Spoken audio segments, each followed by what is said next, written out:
What's going on, guys, and welcome to This Week in the Shop, where we sit down and talk about weird or interesting things that happen inside a Mopar dealership shop during the week. Now, we don't have too many crazy things, but just kind of some, I guess, interesting things, and probably one thing that's gonna kind of make some people angry. Starting off with the great ZF 8-speed transmission. Now, this thing is in absolutely everything, and not just Jeep, Chrysler, Dodge. It's in Mercedes, it's in BMW, it's in, everybody who's anybody is using the ZF 8-speed transmission. Now, Chrysler started using the ZF 8-speed in 2014, somewhere in there, with the, the LX cars, the Chrysler 300, the Dodge Charger, the Ram 1500, I believe it was an option all the way back in 2013. And the transmission I've always praised for being awesome, being amazing. Whatever engine is bolted to that transmission, it makes it feel like it has 100 more horsepower than a lesser transmission, in a Jeep Wrangler, in a JK Wrangler with the 3.6 liter and the older NAG 1 5-speed transmission.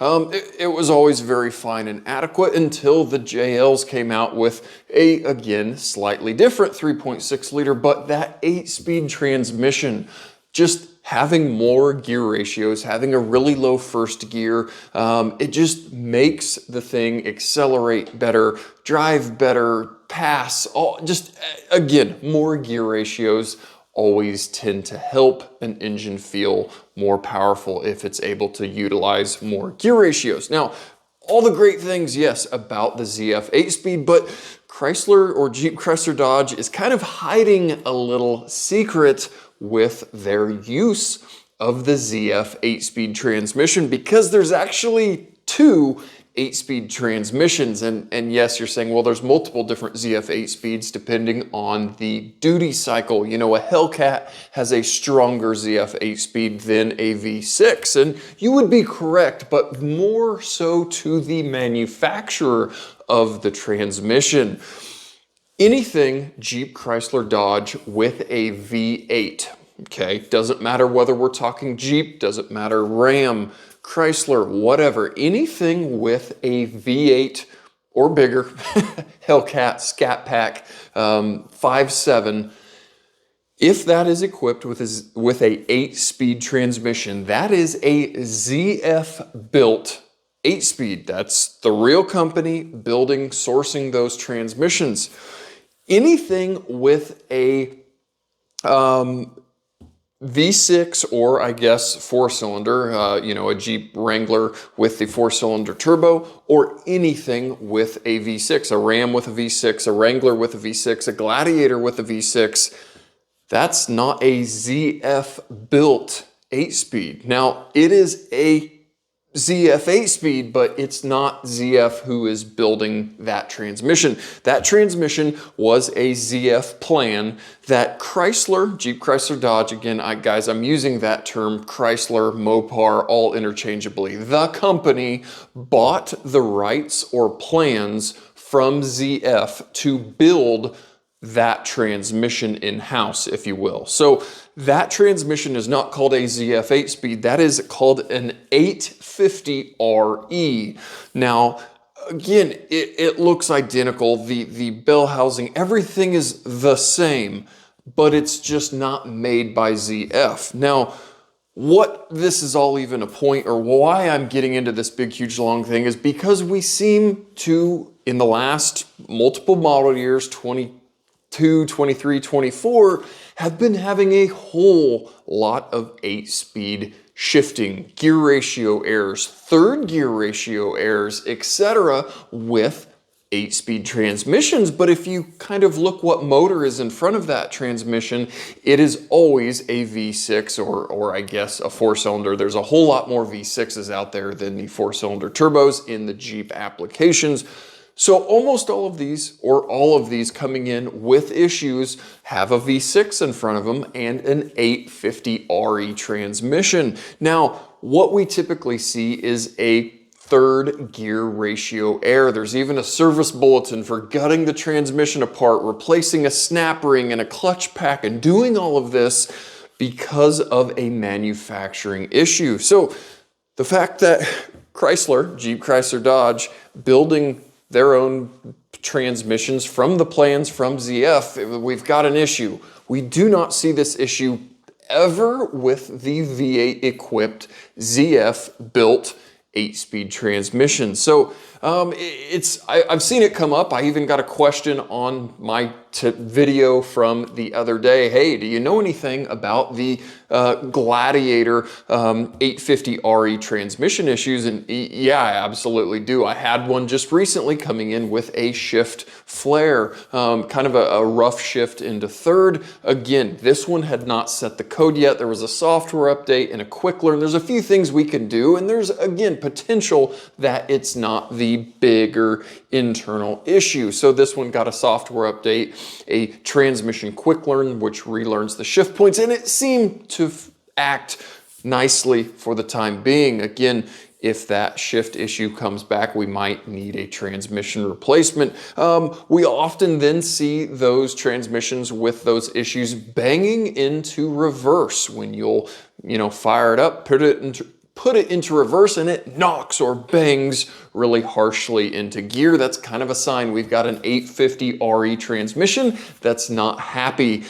Typically in our shop, we are getting a transmission replacement authorized, pulling that unit out, putting a fresh unit in, and so far they seem to be all right. Again, it's an internal issue with that 850 RE, the Chrysler built one, that is causing these issues. My personal 2024 V6 that I had before the 392, when that transmission was warm, it would shift pretty nasty into third gear. So I don't know, it's very unfortunate. I wish all of them were real ZF 8-speeds that were built by ZF in Germany, but again, Chrysler bought the rights, bought the plans for that certain style of transmission and are building them in-house, and oddly enough, those are the ones we seem to be having issues with. So luckily, your Jeep hopefully is in powertrain warranty, 5-year, 60,000 mile factory powertrain warranty. It seems to be that they are having issues way before they are out of that 5-year, 60,000 miles. So if yours has the issue, it'll probably rear its ugly head. You'll probably get a new transmission or the transmission taken apart, put back together, and have it taken care of. But again, it's just kind of been these last few model years that we see this weird 850 RE transmission issue with. So something to keep an eye on, keep a watch on as your Jeep gets some miles on it, or you've got a newer last few years of Jeep Wrangler, Gladiator, what have you. This next one is the thing that's going to kind of make some people angry. Driving down dirt roads absolutely kills modern vehicles. Now, you might be going, what are you talking about, driving down dirt roads? Now, does it hurt the vehicle? No. What it actually hurts is the evaporative emissions system. That is the system that collects any sort of fuel vapor from the fuel tank, from the fuel collection side of things, contains that in the evaporative emissions canister, and then that gets purged into the engine so it can get burnt and consumed by the motor. So we're not just leaking leaking fuel vapor up into the atmosphere and hurting that ozone layer. That system relies on a massive amount of hoses, a filter for that purge, or the purge filter, which intakes air as need be. Again, just a lot of sensors. There's a fuel tank pressure sensor, a ESIM that monitors the system's vacuum or pressure. There's just an absolute ton of hoses, sensors, and other things. Again, the engine computer monitoring all of that during.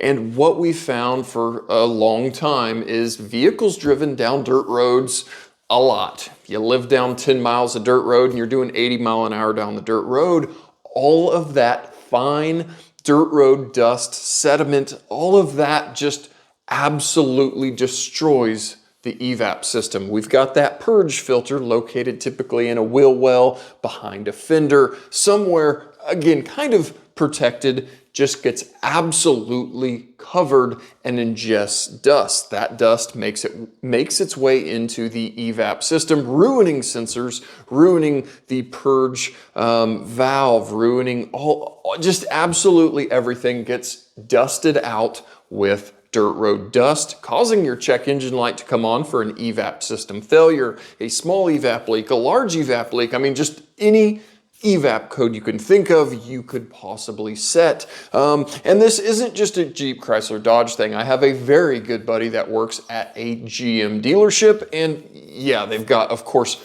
all of these issues with their modern GM trucks, vans, what have you. Anything modern driven down dirt roads is going to have a lifetime of evaporative emissions issues, check engine lights, just a mass amount of issues. One thing we see on the Ram trucks is the purge filter, like we talked about, this thing we keep talking about, getting completely plugged with being down dirt roads. The fuel tank actually sucking up and kind of collapsing on itself due to the vacuum created since that purge filter can't pull in any fresh air. What's the fix? Unless us owners, technicians, what have you, are reinventing the system, which is kind of hard. You can't really modify this system because then you're going to set a check engine light again. Now, the one thing you could attempt to do is relocate this purge filter. Where are you going to put it externally on the vehicle that's not going to get absolutely covered in dust when it goes down dirt roads? That's another issue. Even the manufacturer kind of doesn't really, I guess, know a better place to put it. Could you potentially put a pre-filter, something over the filter to prevent ingestion of dirt road dust? Sure. But once that gets plugged with dirt road dust, you're going to be right back there in the same boat. So it's an absolute massive issue we run into daily, weekly with dirt road vehicles. Again, while the vehicle's in warranty, you can sometimes replace parts and pieces again and again and again and again. But again, it's going to be a reoccurring issue for the life of a vehicle that lives down dirt roads. And again, that's the part that's going to make people angry. Buddies and I have all kind of talked about this, and they say, well, Jeep shows on the website, Jeep's going down dirt roads, climbing up mountains with dust clouds behind them. And absolutely they do, but that vehicle is going to have evaporative emissions issues. So I don't really know what to tell you guys on how to fix that, since we kind of talked about it, covering it up with a filter, an extra filter. I don't know. I'm not sure what the fix is, but they're a nightmare when they're in at the dealership. Last but not least here, the new Jeep Wagoneer S, which we showed here on the channel, and the new Charger Daytona and RT. Both of these are Mopar's first all-electric vehicles, and yeah, there's some growing pains. I'm actually going to have a dedicated video here on the channel talking about our Wagoneer ownership experience, but goodness gracious, we're having a lot of issues. And again, no hard part issues, no hardware, I guess you should say. The vehicles are fine, but my goodness, we've got software issues. Vehicles not starting, vehicles not shifting into gear, vehicles going into limp mode while driving. The concerns and issues are pretty plentiful. Again, like I said, I'm going to go through kind of a more in-depth video. I'm sure I'll have Jeep angry at me for making this upcoming video talking about the issues on this new Wagoneer. But hey, I'm an owner, so I get to talk about the issues. But again, lots of issues and currently no software updates. So me as the technician, if you bring your new vehicle into me and have an active issue, unfortunately, unless I've got a bad part to replace, which in the case with these electric vehicles, there's no parts to replace. We're reliant on software updates. All of these vehicles are so computer controlled, and not just EVs. Any modern vehicle has 30 plus computers on it, and again, software glitchy, software issues, us as technicians have nothing to do other than wait and hope for software updates. And that's kind of where we're at with these Wagoneers and the Charger EVs, is waiting on software updates. When will they come out? When will they be released? Again, both of those vehicles, the Wagoneer S and that Charger EV, were delayed for like a year. You would kind of hope they would have been able to get their act together in the year's time and have these things ready for market. But here we are with vehicles not starting, needing to have the battery unhooked to reset the system to get them mobile again. And that's an issue when you're talking about $70,000, $80,000, $90,000 vehicles that are sitting broken in customers' garages. So again, guys, like I said, we will go into a little bit more detail on that in a future video kind of dedicated to, you know, the new Wagoneer here. So that is kind of it for today. I did want to bring up a tool here, the kind of tool spotlight, if you will. We had talked about a few hand tools, and I wanted to talk about a new tool to myself here, is a Borescope. Now, there has, I've previously had a very cheap and expensive Borescope and recently picked up this. This is the DXZ-TOZ, two-way articulating Borescope. Now, this thing is a inexpensive Borescope, and you're always kind of leery. There are some outrageously expensive Borescopes from different manufacturers, $300, $400, $500, and gosh, that's always hard for me to stomach. But this one is like $140. I will throw a link down in the description. But the cool thing about this, which they didn't have a few years ago, is the articulation function. This thing with a large knob here on the side, you can remotely control this Borescope. So again, like I said, you can take this thing and put it, typically where we are using Borescopes is in cylinders. You are pulling a spark plug out and you are looking in a cylinder, whether you're looking for a leaking head gasket, leaking coolant into the cylinder, looking up at the intake or exhaust valves, or you know, looking directly at the piston for a hole in the piston. A Borescope is kind of a must-have tool in the automotive world. Now, and again, typically, or a previous cheaper Borescope that I had is just this, a camera on a stick with a screen. You're able to put this down into a tight spot, into a cylinder, through the spark plug hole, and typically you're just kind of able to look directly down. Again, like I said, the cool thing about this is this knob here on the side that can remotely control and pivot this all the way 180 degrees to either side. So if you guys can see there, this thing is pretty darn cool. You can go down into the cylinder, turn this thing 180 degrees and look directly back up at the intake and exhaust valves. And this thing has been so darn cool to play with. Another issue that you often have with cheaper Borescopes is screen quality or picture quality. And this thing, even being a cheaper $140 Borescope, I can say that it is a very nice, clear picture. I think you can do like 1080p.